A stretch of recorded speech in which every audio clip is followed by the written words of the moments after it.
Manda lá, eu quero uma perguntinha. Uma curtinha. André Arcaico, de Época Esquecida, pergunta: querido Bigman, como os relógios medem o tempo? Essa pergunta chegou bem na hora. Tempo perdido! Vamos arranjar um tempinho para falar do tempo. O primeiro relógio foi o Sol.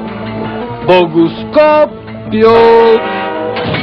Os povos antigos sabiam as horas observando o movimento do Sol no céu.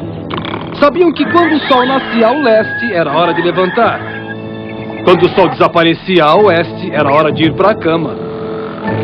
E quando o Sol estava a pino, era a hora do almoço.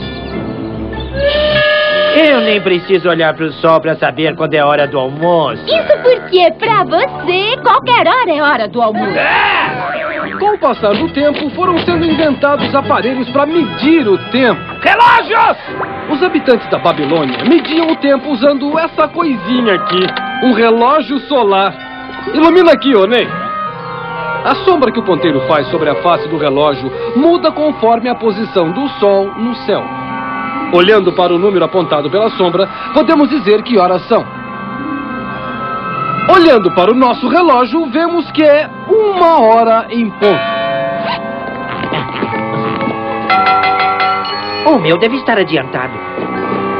Mas o que faziam os babilônicos quando o dia estava nublado ou durante a noite? Isso mesmo. À noite. Bom, para responder a sua pergunta, temos aqui o maior especialista em tempo. Acertem os seus ponteiros para receber o próprio Senhor Tempo em pessoa!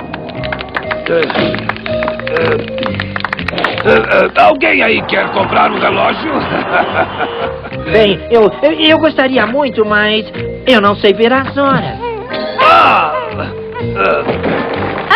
Senhor Tempo! Poderia nos dizer como faziam para saber as horas da noite? Perdão, querida. Tome mais cuidado, hein?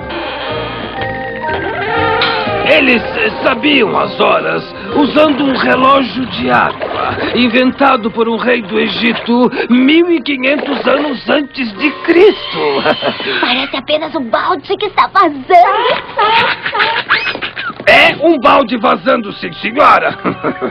Veja, depois do pôr do sol, eles enchiam o balde do rei com água, que ia saindo devagar por este buraquinho.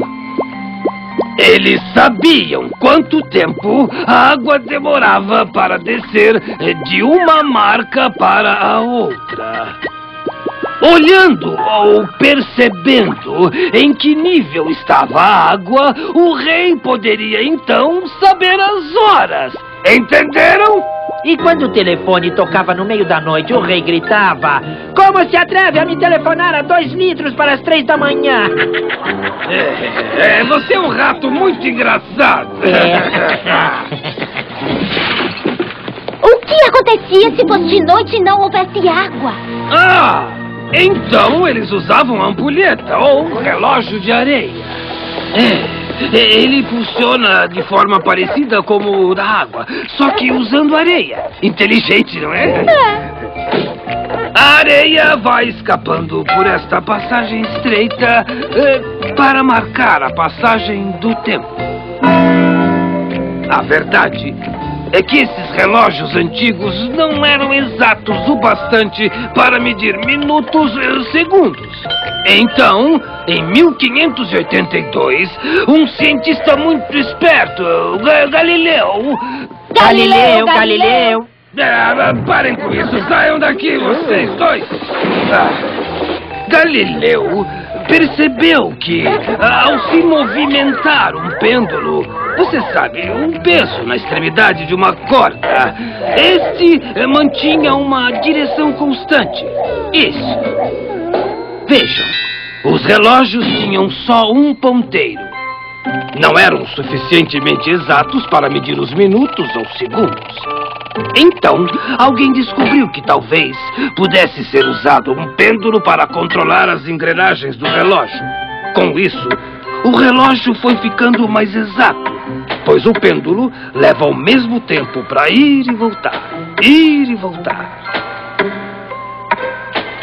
E o resultado foi exatamente isso aqui.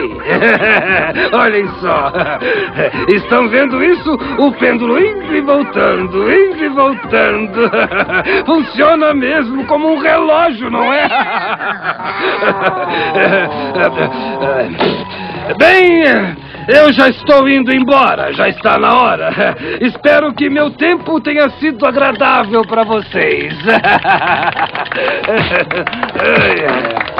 Com o passar do tempo, os relógios foram se aperfeiçoando. Hoje em dia, em lugar do pêndulo, muitos relógios usam cristal de quartzo. Da mesma forma que o pêndulo sempre balança na mesma velocidade, os pedaços de quartzo, quando ligados a uma fonte elétrica, como a bateria do relógio, sempre vibram na mesma velocidade. Essas vibrações fazem com que os ponteiros do seu relógio de parede ou de pulso movimentem com uma precisão assombrosa. Menos o meu! Então, André arcaico de época esquecida, eu espero que tenhamos resolvido de uma vez por todas suas dúvidas sobre relógios. O mundo do Bigman continua tratando desse fascinante assunto depois do intervalo. Não vão embora! Fiquem aí!